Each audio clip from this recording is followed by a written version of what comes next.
Hey there, I'm Marissa with AIS, and this is the Kyocera Quick Start Guide that covers paper loading, paper path, and misfeed areas. This guide applies to all of the Kyocera Task Alpha copiers, also known as multifunction printers or MFPs. Before loading your paper into the machine, make sure to fan the paper once or twice. Fanning your paper creates air between your pages and breaks up any pages that could be stuck together.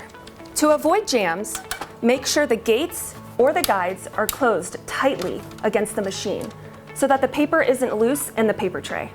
Unlike other MFPs, you'll notice these paper drawers are soft closing, which is a nice little touch that many of us enjoy.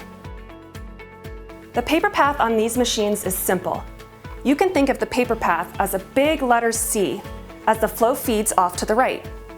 The paper comes up to the heating unit into the imaging unit infuser. Then it makes its way to the stapling unit or the finisher. By the way, anything inside or on these machines that's labeled with a blue tab means it can be touched.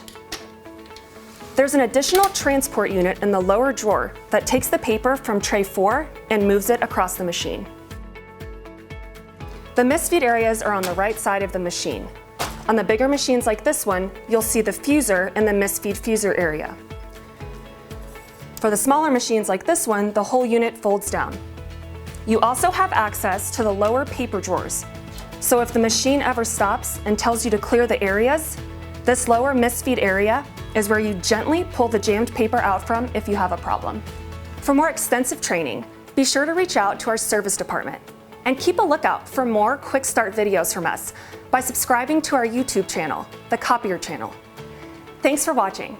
Remember, you can worry less with AIS. I'm Marissa, and I'll see you next time.